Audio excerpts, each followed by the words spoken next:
Promediamos el año electoral, el extenso calendario electoral, y hicimos las cuentas. 40 días de las primarias abiertas, simultáneas y obligatorias, las PASO, el instrumento que creó el kirchnerismo y que el kirchnerismo no va a utilizar. Las PASO van a definir de alguna forma el perfil del próximo gobierno. El gobierno de Cristina Kirchner precisamente estuvo trabajando con bastante perseverancia y bastante éxito en despejar la idea de que en la Argentina puede sobrevenir un cambio. Estuvo trabajando sobre la idea de la continuidad. La pieza maestra de esa estrategia de la presidenta y del kirchnerismo fue la consagración de un único candidato, Daniel Scioli, el gobernador de la provincia de Buenos Aires, y la designación de su compañero de fórmula, el secretario general de la presidencia, el secretario de Legal y Técnica de la presidencia, Carlos Zanini. Eso es lo que está presentando el gobierno. Y la oposición aprovecha, al menos en el caso de Macri, para presentarse como el cambio frente a la fórmula Scioli-Zanini. Ese es el escenario que se plantea a partir de las elecciones de las PASO para las que faltan 40 días. Ahora, Walter, dentro de 5 días tenemos elecciones en 5 distritos del país, ¿no? Fundamentalmente en la capital federal y en Córdoba, dos de los principales distritos del país en las que se va a determinar el perfil, sobre todo el de las alianzas de la oposición. Pero el fin de semana también se va a votar en La Rioja, en La Pampa y Paso y en Corrientes. Son 5 los distritos que van a elección. Quedan muchas preguntas abiertas que no se han podido responder desde que la presidenta designó a Scioli.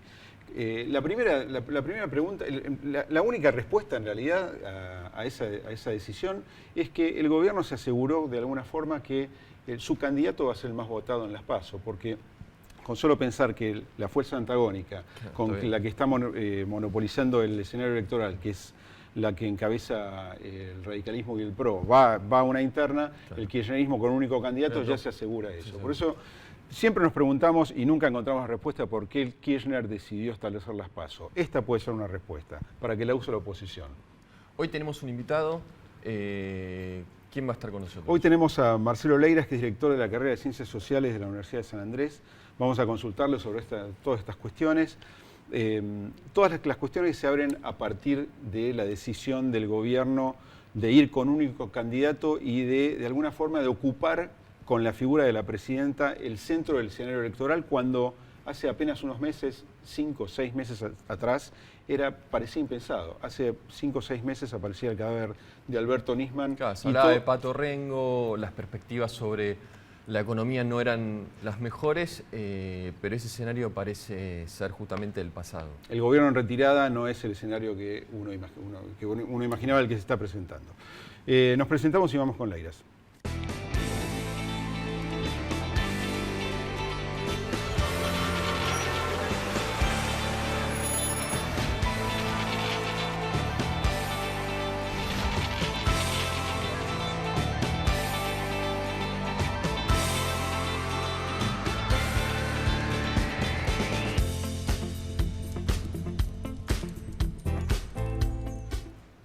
Divina Comedia con Marcelo Leiras. Gracias, Marcelo, por haber venido. Gracias por la invitación. Un gusto. Bueno, en nuestra introducción hablamos un poco del vuelco que parece haber mostrado el escenario político a partir de la decisión de la presidenta de designar un único candidato. El oficialismo no dirime en una interna abierta la sucesión.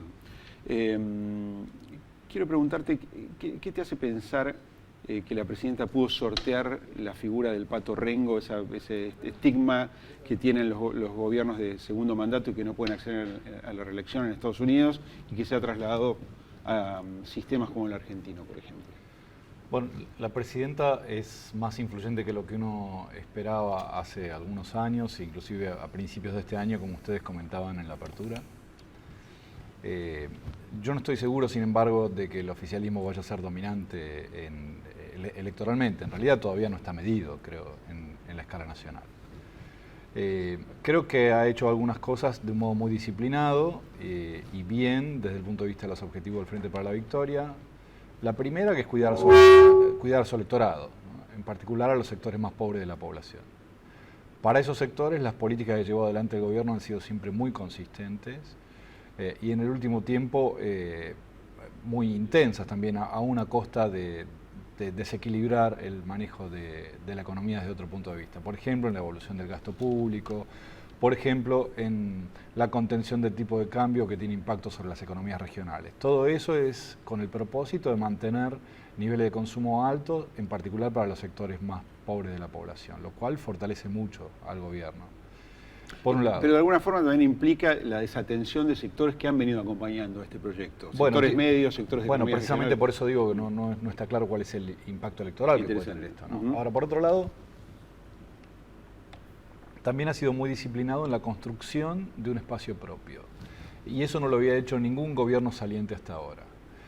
Los gobiernos radicales terminaron en crisis económicas, no pudieron elegir las condiciones de sus políticas de su salida. Los gobiernos justicialistas, en particular el gobierno de Carlos Menem, pero también el de Eduardo Duhalde, se fueron con una imagen muy débil y sin ninguna posibilidad de proyección. El Frente para la Victoria ha apostado ya desde 2013 a construir bloques de legisladores propios en el Congreso Nacional y colocar candidatas y candidatos que le responden en distintos niveles de gobierno. No ocupa un lugar mayoritario, no va a ser un bloque mayoritario, pero va a ser un bloque disciplinado e importante, lo cual también fortalece a la presidenta como actora para los próximos años, ¿no? Yo creo que eso es lo distinto. Aún con todo esto no está claro que el apoyo al gobierno nacional sea mayoritario, yo no lo tengo claro. ¿Vos decís que el fortalecimiento de la figura de la presidenta se daría incluso en la eventualidad de una derrota del proyecto del kirchnerismo? Aún con una derrota, el Frente para la Victoria va a ser un actor político en los próximos años, y lo cual no fue ninguna fuerza política que represente un presidente saliente en ningún otro momento de la historia. ¿Y la misma figura de Cristina Kirchner? Yo creo que la presidenta va a ser una figura influyente, en particular porque ha sido muy consistente con su agenda de gobierno, con su posición ideológica, con sus políticas, con las consecuencias distributivas de sus políticas. Es un gobierno que puede irse afirmando que nunca tomó medidas que implicaran una pérdida de poder adquisitivo para los sectores populares. Eso puede estar bien o mal desde muy distintos puntos de vista. Pero es incuestionable. Es cierto que es muy difícil de cuestionar y eso le compra un capital político que va a poder explotar sin ninguna duda en los próximos años. ¿Y vos pensás, Marcelo, que ese protagonismo de la presidenta o del Frente para la Victoria después de diciembre podría arraigarse, por ejemplo, en el Congreso, donde hay varias figuras del Frente para la Victoria que irían a desempeñarse en ese lugar desde diciembre? Yo creo que van a ser una voz importante en la Cámara de Diputados, creo que bastante menos en la Cámara de Senadores, porque los senadores responden más bien a los gobernadores. Claro. Pero sí van a ser un grupo político de peso. No creo que vaya a ser el grupo político dominante necesariamente. En caso en que el bloque justicialista sea el bloque mayoritario, va a haber un reparto de cartas nuevamente, y eso va a depender mucho de las condiciones en las cuales gane un presidente justicialista, si es que efectivamente Scioli gana la elección, ¿no? Ese reparto de cartas todavía no está hecho desde mi punto de vista, pero en cualquier reparto de cartas me parece que al Frente para la Victoria, en particular a la Cámpora, le toca algo. Vos dijiste hace un momento que el kirchnerismo fue bastante consecuente con la construcción de un espacio, incluso de su propia identidad. Sí. ¿Cómo se tiene que tomar entonces la designación de Scioli? ¿Dentro de esa consecuencia es una muestra de debilidad o es una muestra de una estrategia exitosa para resolver el problema de la sucesión? Yo creo que es las dos cosas. A mí me parece que Scioli claramente no es el candidato que hubiera querido ni la presidenta ni el grueso de los militantes más cercanos a la presidenta. Es un candidato con el cual el oficialismo nacional tuvo relaciones buenas y malas intermitentemente desde 2008 hasta ahora. Y ciertamente me parece que no es la primera opción, pero sí es la mejor opción de las disponibles. Es una persona que ha demostrado no ser desleal, no sé si fue leal, pero seguro no fue desleal con el gobierno nacional. Puede ofrecerle algo al Frente para la Victoria en caso de ganar la elección.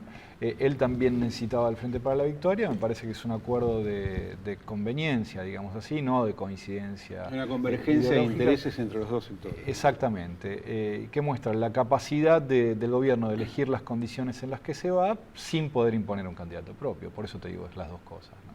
¿Vos estás de acuerdo con algunos análisis que se han escuchado en las últimas semanas de que Zanini realmente sería un lastre para una gestión de Scioli o no necesariamente es así? Yo no estoy muy de acuerdo con eso, porque a mí me parece que el lugar institucional de la vicepresidencia es muy débil para ejercer una influencia significativa. Yo creo que la elección de Zanini es una señal hacia adentro del Frente para la Victoria, es un modo de Daniel Scioli de decir yo soy leal, yo elijo al más cercano de los funcionarios que trabajan con la presidenta y lo voy a tener al lado mío, va a estar en mi línea de sucesión, pero también va a estar en un lugar donde no hay mucho para hacer, ¿no? Yo creo que Lastre sería alguien que ocupe una gobernación, Lastre sería alguien que tenga votos propios para movilizar. Carlos Zanini es conocido para la gente que lee las noticias de política de los diarios, digamos, ¿no? Tampoco es muy conocido en general, tampoco por eso creo que sea un lastre electoral. A mí no me parece que Zanini lo limite demasiado a Scioli si quiere buscar algunos de los votos que no son tan cercanos al oficialismo. Yo creo que él conserva esa plasticidad que ha tenido hasta ahora y a la vez da una señal para adentro. Desde ese punto de vista me parece que es una elección muy inteligente. Entonces puede decir lo mismo de la figura de la presidenta, ¿no? La presidenta va a tener un papel importante, protagónico, incluso fuera del gobierno. Sí. ¿Cómo crees en la fórmula del poder fuera del Palacio? ¿Crees que se puede...? No creo que vaya a haber poder fuera del Palacio. Me parece que los recursos institucionales y financieros que controla la Presidencia de la Nación en la Argentina son muy significativos, pero sí la Presidenta va a funcionar como una especie de tribuno, como una censora, como una observadora de la política nacional, presumo que prudente, pero de todos modos cuya palabra va a tener mucho peso. Yo sospecho, no la conozco personalmente, pero sospecho que ese lugar de observadora un poco distante, pero a la vez que sobrevuela un poquito la política nacional, le queda cómodo y puede desempeñar un papel parecido al que desempeña Lula en Brasil, por ejemplo. Ajá. Marcelo, ¿cómo estás viendo el tema de la campaña? Daría la impresión que no hay que no es una campaña que hasta el momento se han escuchado propuestas, Sí. y si pensás que se van a escuchar propuestas o en qué parte de la campaña va a llegar ese momento. Es muy interesante. Yo creo que se puede poner interesante en un balotaje si hay balotaje. Si hay balotaje, en ese momento Macri va a tener que explicar qué es lo que quiere decir ser opositor en la Argentina.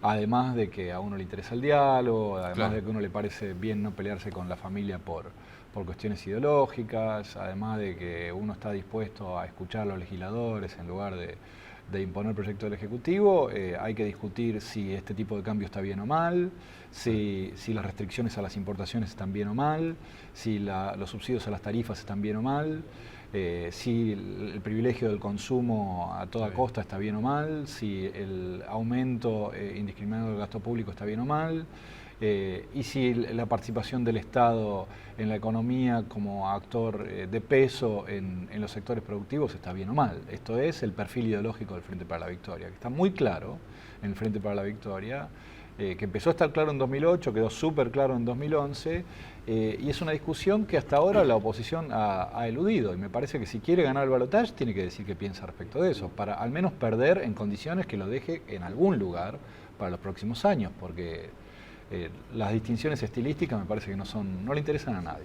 Vos decís que esto es lo que debería hacer la oposición, pero ¿qué posibilidades hay, qué probabilidades hay de que actúe de esa manera? ¿Crees que va a estar obligada a hacerlo? Y yo creo que en el balotaje tenés que distinguirte, ¿no? O sea, si en el balotaje jugás a decir vamos a conservar lo que estuvo bien y a cambiar lo que estuvo mal, perdés, ¿no? Lo que pasa es que nadie quiere dar malas noticias antes de una elección y mucho de la agenda de la oposición frente a algunos desvíos que ha tenido en materia fiscal, sobre todo el gobierno, implican dar malas noticias, ¿no? Bueno, es que uno tiene que, la política es precisamente eso, ¿no? Presentar una decisión como una buena noticia, no como una mala noticia. Si a vos te parece que hay que hacer una cosa distinta que la que se está haciendo, tenés que explicar por qué eso es mejor para todos. Y si no es mejor para todos, tenés que dejar que lo haga el otro. Que es volver a la política de alguna forma, ¿no? Y yo creo, sí, ¿no? Marcelo, volviendo a la dinámica de oposición y oficialismo, ¿vos crees que el escenario que se plantea de polaridad entre el kirchnerismo y la oposición representada por Macri, de alguna forma reproduce ese imaginario que había presentado Kirchner cuando promediaba su mandato, una fuerza de centro izquierda y una fuerza de centro derecha encontrándose en una elección, o es una fantasía? No, yo para creo los límites de la política que eso refleja efectivamente esa división. Refleja en buena medida, sería un modo de expresar la distribución de opiniones en el público votante existente hoy en la Argentina, pero sería parcial. porque sería solamente la manifestación de esa polarización en la escala nacional, porque la Argentina no tiene partidos políticos. Y además de competencia por la presidencia, tiene competencia por gobernaciones, tiene competencia por la Cámara de Diputados, por la Cámara de Senadores, y no hay ninguna congruencia entre las fuerzas que compiten en una carrera y en otra, ¿no? Es como si distintos equipos jugaran distintos partidos. Entonces esa polarización que por ahí se manifestaría en la elección presidencial, en caso en que haya balotaje, por otro lado, ¿no? Que por ahí no lo hay, pero que se podría manifestar en el balotaje, no tiene un correlato en otros lugares institucionales, y entonces esa cristalización, digamos, de un sistema de partidos con dos posiciones ideológicamente claras es muy improbable que ocurra. Yo no creo que vaya a ocurrir en los próximos años. Sería deseable, sin embargo. Sí, bueno, incluso uno se puede preguntar si dentro del Frente para la Victoria o dentro del peronismo no hay dos representaciones, si bien, como decíamos en un momento fuera de cámara, no antagónicas, pero por lo menos que no representan lo mismo, ¿no? Yo creo que en Scioli y Cristina Kirchner. Yo creo que en el peronismo potencialmente hay todas las representaciones, las que hagan falta para gobernar. A mí me parece la explicación que dio Urtubey cuando ganó la elección salteña fue muy simpática, ¿no? Que dijo, bueno, si alguno de los candidatos presidenciales gana la PASO, voy a decir que es un gran peronista; si gana la elección presidencial, voy a decir que es un gran estadista; y si le va bien antes de la legislativa, voy a decir que es la reencarnación de Perón; y si no, lo voy a matar, ¿no? Lo voy a criticar. Claro.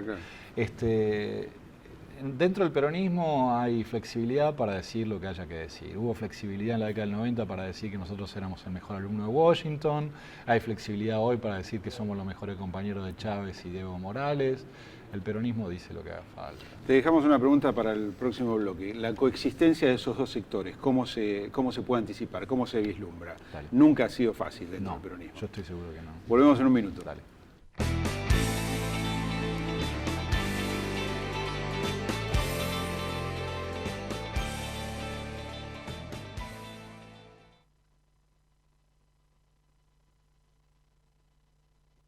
Crecer es brindar oportunidades. Crecer es motivar el desarrollo de la gente. Crecer es promover la cultura y el deporte. Queremos seguir creciendo junto a vos. Banco Ciudad. Te quiere ver crecer. 0822 20400. bancociudad.com.ar. Hay algo que con los años me quedó claro. Para llegar lejos necesitas la tranquilidad de tener todo asegurado, y yo activo esa tranquilidad con Provincia Seguros. Hacé como Marcelo y confía en Provincia Seguros. Provincia Seguros, una empresa del Grupo Provincia. Gobernación Daniel Scioli. Vení, jugá, divertite. Aquí todos los días son especiales. En los casinos de la provincia de Córdoba, la diversión está asegurada. Red Social Wocra. Compromiso solidario en beneficio del trabajador constructor. Desde la Lotería y Casinos de la provincia de Buenos Aires invertimos en salud, en educación, en infraestructura y también en desarrollo social. Buenos Aires, Gobernación Daniel Scioli. Aprende a votar en buenosaires.gov.ar/boleta electrónica o acércate a un centro de consulta. Cuidar la democracia es defender el futuro. Buenos Aires Ciudad. En todo estás vos.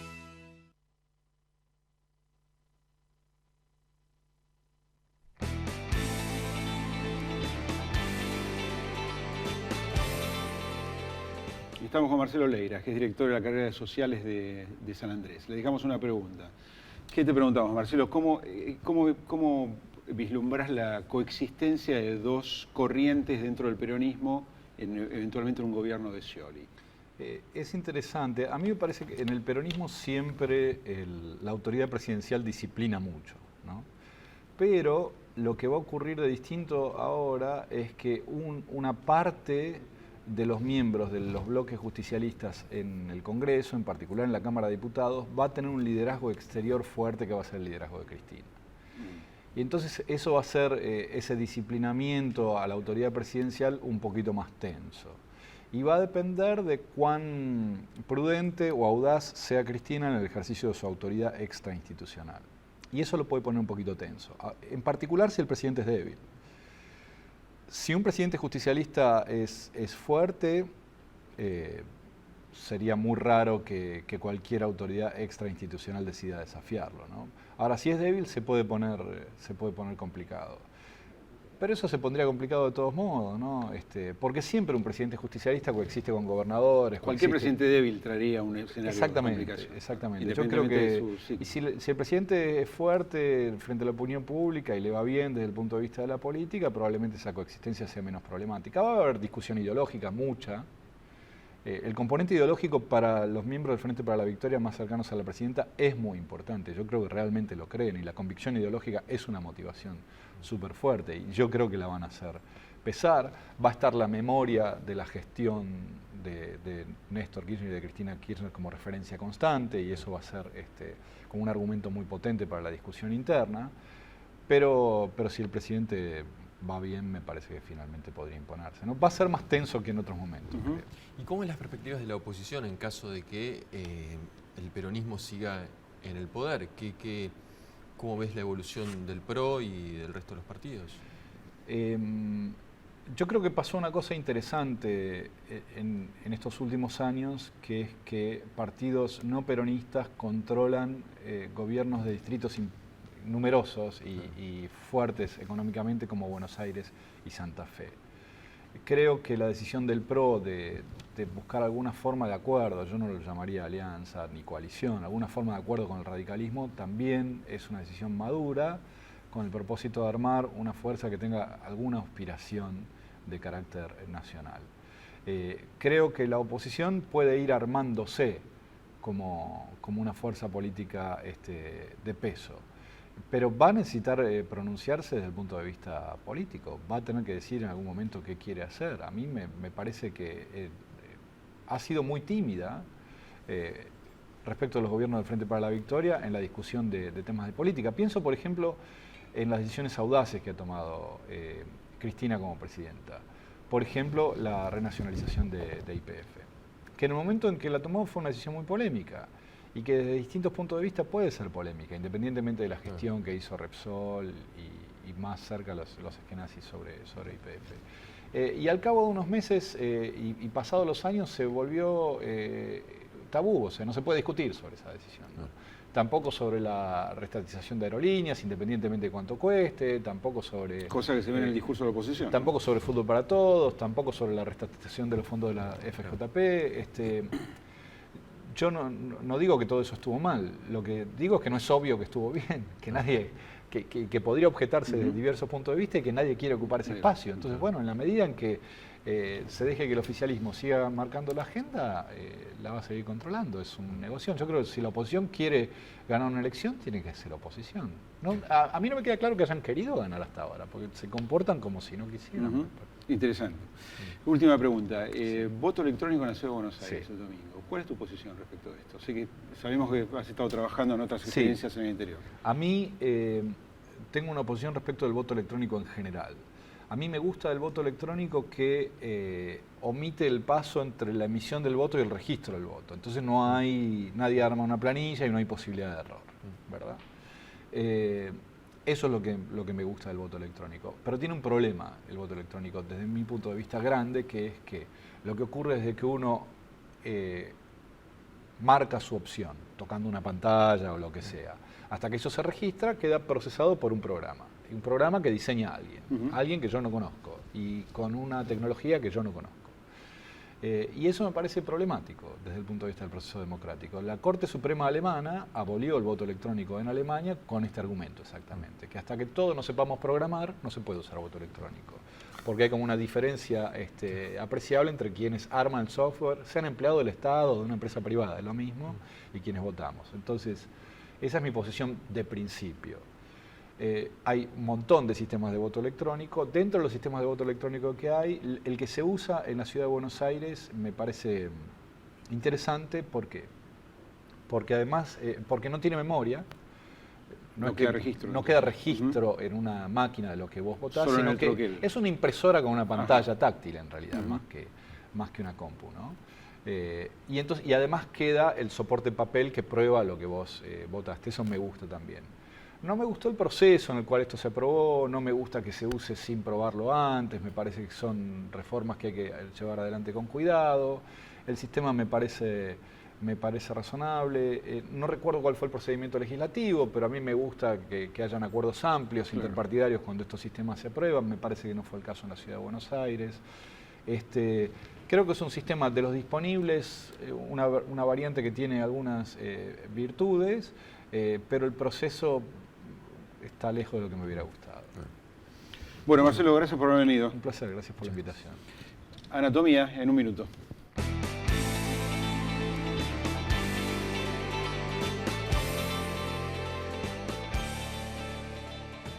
Axel Kicillof, el 30 de julio de 2014, el mes que viene va a ser un año. Un año. Está en el consulado de la Argentina en Nueva York, anunciando que la Argentina no había llegado a ningún acuerdo con el juez Griesa sobre la deuda en default, que eran en su momento 1.600 millones de dólares. 1.600 millones de dólares era lo que había dictaminado el juez Griesa, que la Argentina le tenía que pagar a 13 fondos buitres que habían demandado al país por el default que entró al país en el 2001.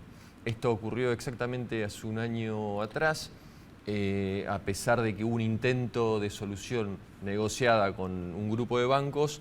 El ministro de Economía viajó de Caracas a Nueva York y en 8 horas ese preacuerdo se cayó. Cifra mágica, 1.600 millones de dólares, de euros en este caso, es lo que Grecia va a dejar de pagar esta noche a sus acreedores oficiales, al Fondo Monetario. Al Fondo Monetario. Un detalle más. Técnicamente nadie entra en default con el Fondo Monetario. El Fondo Monetario no declara en default a ningún país, solamente entrará en atrasos Grecia. La semana que viene sabremos qué votaron los griegos en el referéndum sobre las nuevas exigencias que le planteó la Comisión Europea. Nos vemos la semana que viene. Gracias.